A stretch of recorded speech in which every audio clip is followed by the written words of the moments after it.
Salut les créateurs, j'espère que vous allez bien. On se retrouve aujourd'hui pour une vidéo spéciale anniversaire de Luminar Neo. C'est les 2 ans de Luminar Neo et pour l'occasion ils m'ont proposé de vous faire un petit récap des derniers outils qui ont été ajoutés au logiciel. On va tout de suite passer sur une première photo ski freestyle derrière moi. Mon setup à chaque fois que je vous fais des tutos photos, c'est l'A7 IV. Ici je vais utiliser le 100-400 pour aller vraiment écraser les perspectives et j'utilise de nouveau l'Atomos juste pour que vous ayez un tutoriel immersif, comme ça vous allez voir comment bosse l'A7 IV. Donc pour mes réglages 1/2 millième de seconde, je suis bien évidemment en rafale la plus rapide possible. Et dans mes réglages autofocus, je suis en sensibilité de suivi réactif pour être sûr de ne pas perdre le focus. Ma zone de mise au point est assez large comme vous pouvez le voir. Il est habillé en rouge donc ça va vraiment être cool. Ok, super. Voilà, j'ai une très belle photo. Donc on a déjà du flou dans l'arrière-plan comme vous pouvez le voir. Mais ce qu'on va essayer de faire ici, c'est ajouter davantage de flou dans l'arrière-plan ou alors un effet de flou spécifique pour avoir un petit peu plus de dynamisme dans cette photo. Donc première étape d'abord, c'est juste utiliser quelques outils rapides pour développer notre photo de façon très simple en quelques clics. Donc l'outil ici accent. Ensuite dans structure, j'ajoute un petit peu de structure, ça ajoute en fait un petit effet de clarté et de netteté pour que notre photo et notre sujet ressortent un petit peu plus, que les détails ressortent un petit peu plus. Voilà, comme ceci, ça suffit largement, la photo est très bien comme ça.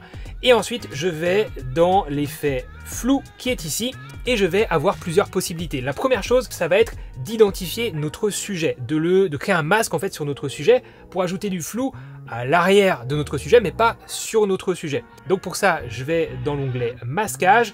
Je peux soit peindre un masque avec l'outil pinceau, réaliser un masquage de type dégradé linéaire ou radial, ou alors demander à Luminar de détecter automatiquement mon sujet. Alors là, la position du sujet est un petit peu particulière, c'est pas vraiment une position d'humain, il y a des skis, c'est un peu complexe. On va voir comment il se débrouille.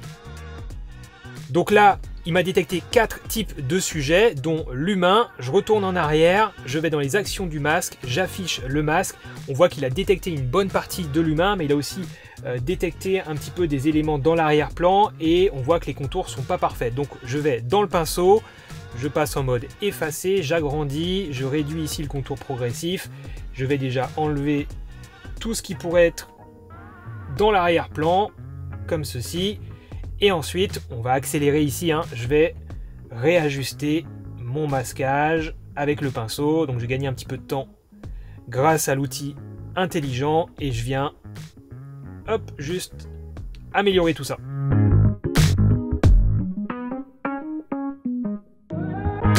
Ok, c'est pas mal. Vous n'avez pas besoin d'être ultra précis puisque là on va ajouter du flou. Donc forcément, si les contours sont pas parfaits, c'est pas grave.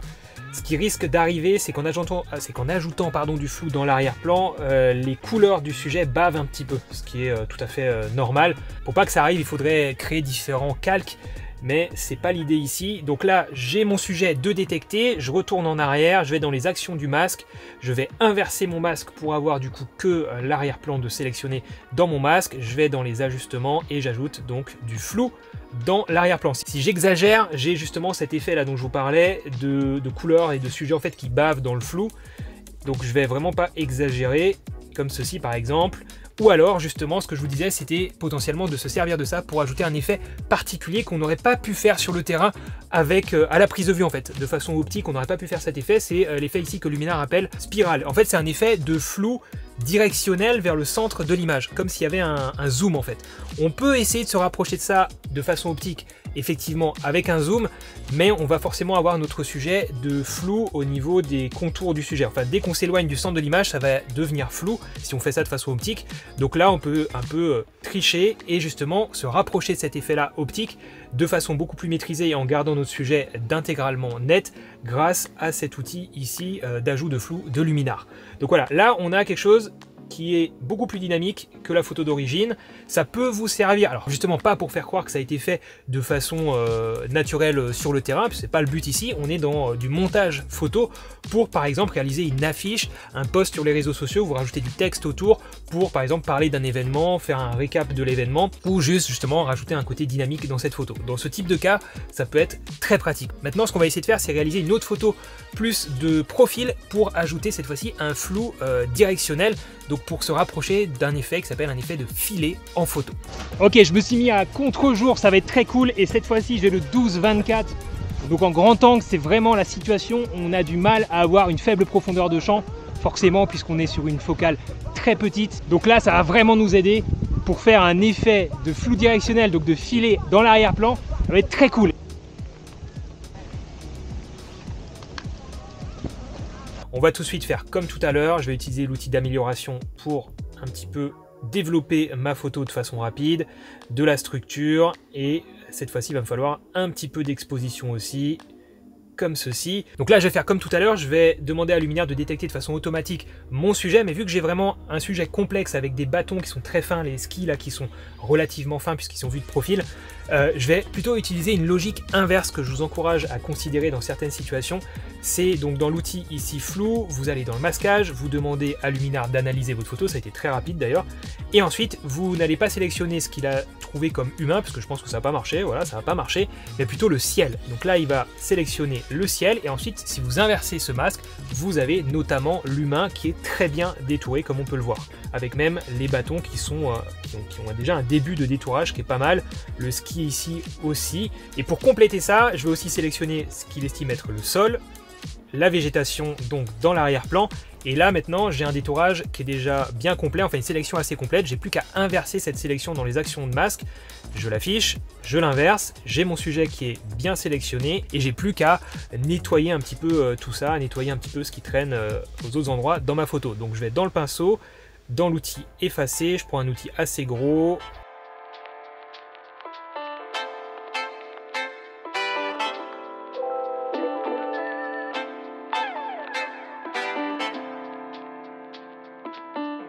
Bon, ça me paraît pas mal, c'est pas parfait, mais pour l'exemple, ça suffira largement. Donc je retourne en arrière, dans les actions de masque, j'inverse mon masque pour avoir donc l'arrière-plan, c'est lui que je veux flouter.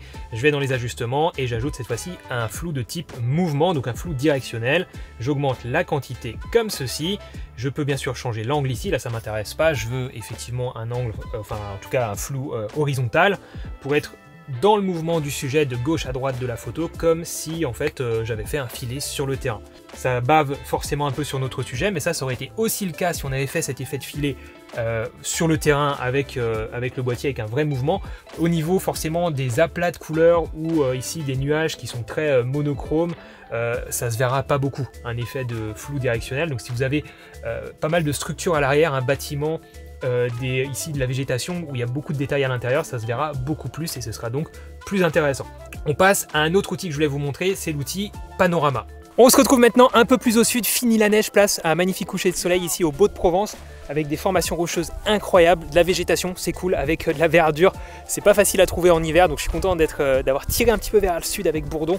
On va rester un petit peu là parce que c'est vraiment très beau et je vais en profiter pour réaliser un panorama en drone. Ici, je vais envoyer le drone un peu plus loin, plus proche du village des Beaux de Provence pour pouvoir trouver un premier plan et puis avoir un beau décor qui fonctionne bien en panorama. Et ce panorama, je vais pouvoir l'assembler derrière avec Luminar Neo. Et ce qui est très cool, c'est que si vous avez en fait un besoin de grande dynamique dans votre panorama, si vous avez besoin de faire un bracketing avec des hautes lumières très très fortes et des basses lumières aussi que vous voulez déboucher pour montrer du détail dans les basses lumières, vous allez devoir réaliser ce qu'on appelle un bracketing, donc plusieurs expositions, et vous allez ensuite devoir assembler ces images, ce qui va vous donner une image derrière HDR avec une grande dynamique. Donc. Et en général, c'est deux étapes donc, qui sont assez spécifiques, hein, faire un panorama et faire de l'HDR, et sur Luminar Neo, vous pouvez donc faire ces deux étapes avec un seul outil, donc combiner vos panoramas ensemble, enfin d'abord combiner les photos HDR ensemble, le bracketing, et ensuite combiner toutes ces photos qui vont former donc un panorama. On va faire ça en drone, donc c'est parti. Donc, je vais me positionner un peu là-bas au-dessus des rochers, avec des arbres, le soleil dans le dos, comme ça on a une dynamique qui n'est pas trop compliquée à gérer pour le capteur. Voilà, par ici c'est pas trop mal, on a de la roche là en bas au premier plan. Donc je vais passer en mode photo. Voilà, je vérifie que je sois bien en RAW plus JPEG, c'est bon. Je vais passer en mode manuel, donc le mode pro ici sur le Mavic 3 classique. Je vais ouvrir un petit peu, pas totalement, hein. On va rester par exemple à f4.5, donc ISO 100 bien sûr, et en termes de vitesse, je vais essayer de trouver une bonne exposition, voilà, pour l'intégralité de mon panorama. Donc moi je vais aller chercher jusqu'ici par exemple. Je n'ai absolument aucun automatisme ici dans la prise de vue photo, sinon je vais avoir une exposition différente d'une photo à l'autre et ça va poser problème pour fusionner après mon panorama. Donc là, si je me mets par exemple à 1/800e, je suis bien exposé ici, légèrement sous ex, mais c'est pas grave, j'ai récupéré ça après lors du développement sur Luminar, et ça me paraît pas mal. Si je regarde vers le bas, je suis pas trop mal, je suis un peu sombre, mais au moins je suis sûr de ne pas cramer mes hautes lumières. Et ça, c'est le plus important. L'objectif quand vous faites un panorama, c'est d'avoir forcément toujours assez de matière sur chaque photo qui corresponde à ce qu'on peut voir sur une autre photo, ce qui va permettre au logiciel derrière de bien assembler et bien aligner les différentes photos ensemble. Il y aura forcément un peu de retouche à faire, potentiellement, c'est même pas sûr, mais souvent peut-être sur l'horizon ou certains éléments qui sont au premier plan, là j'en ai pas, donc ça devrait aller. Et puis même s'il y a des éléments qui ne sont pas tout à fait bien alignés, là il y a tellement de branchages, d'arbres, c'est un gros fouillis en bas, donc ça devrait pas trop se voir. Peut-être au niveau de la ligne d'horizon, on verra ça plus tard. Allez, c'est parti.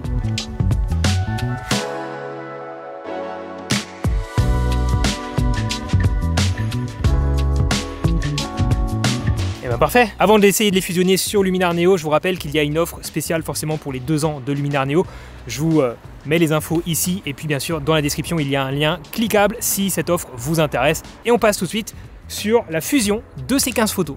Pour réaliser mon assemblage panoramique, je vais sélectionner mes photos, donc la première qui est là jusqu'à celle-ci. Je vais ici dans l'extension assemblage panoramique, je glisse mes photos à l'intérieur, j'appuie sur commencer et là j'ai la fenêtre donc d'assemblage panoramique qui s'ouvre. Luminar commence déjà à repérer les photos, à les aligner pour me présenter le panoramique directement assemblé. À savoir que si le résultat n'est pas satisfaisant la première fois que vous essayez, vous pouvez tout simplement annuler, recliquer sur commencer et Luminar va recommencer ce processus et vous pouvez obtenir des résultats un peu différents et potentiellement un résultat meilleur ici dans le ciel. C'est possible. Vous pouvez venir ici aussi ajuster un petit peu l'horizon. Si vous cliquez, que vous maintenez et que vous montez ou que vous descendez, vous pouvez bien aligner l'horizon sur le repère que vous avez ici dans l'outil. Donc descendre un petit peu comme ceci, l'horizon est bien droit et à partir de là, je peux cliquer sur continuer. Donc là, on me propose un recadrage, je l'ajuste si je veux, sinon moi ça me convient très bien. Je clique sur recadrer, j'enregistre et à partir de là, donc j'ai ma fusion qui va s'opérer et je vais pouvoir réaliser mes retouches sur mon panorama. Nickel. Je vais dans édition, amélioration, comme ceci, embellir le ciel. Bon, il n'y a pas grand chose à faire ici. Structure, toujours un petit peu, comme ceci. Et là, ce qui va peut-être m'intéresser, c'est de retoucher un petit peu la colorimétrie pour réchauffer un petit peu en bas. J'aime pas la teinte verte qu'ont pris les arbres. Donc pour modifier ça, je vais aussi aller dans paysage, heure dorée, puisqu'on était quand même au coucher du soleil. Voilà, accentuation feuillage, correction de voile, j'ai pas besoin. Et donc pour ce dont je vous parlais, je vais aller dans développement pour les couleurs. Je vais ici dans couleurs, la température, je vais augmenter un petit peu la température, pas beaucoup, c'est assez violent. Je vais baisser un peu la saturation. J'aime bien augmenter la vibrance et baisser la saturation, comme ceci. Et pour aller plus loin au niveau des couleurs, je vais ici dans l'onglet couleurs, je reste ici dans tonalité, mais je pourrais choisir la saturation et la luminance pour gérer ces 3 choses-là, couleur par couleur, teinte par teinte. Je reste dans tonalité et les jaunes, je vais les orienter un petit peu plus vers du orange. Pareil pour les verts. Si j'exagère, ça donne ça, voilà, mais c'est pas très élégant. Donc je reviens un petit peu à droite, comme ceci. Là, je trouve que le traitement me convient, c'est pas trop mal. Reste à modifier un petit peu ces erreurs qu'il y a dans le ciel ici. Donc pour ça, pour modifier là maintenant ces 2 petits problèmes ici de fusion du panorama, je vais dans l'outil cloner, j'agrandis un peu mon outil, je sélectionne une source, donc par exemple ici, le bleu du ciel qui est à peu près pareil, et maintenant je viens peindre par-dessus le défaut, comme ceci.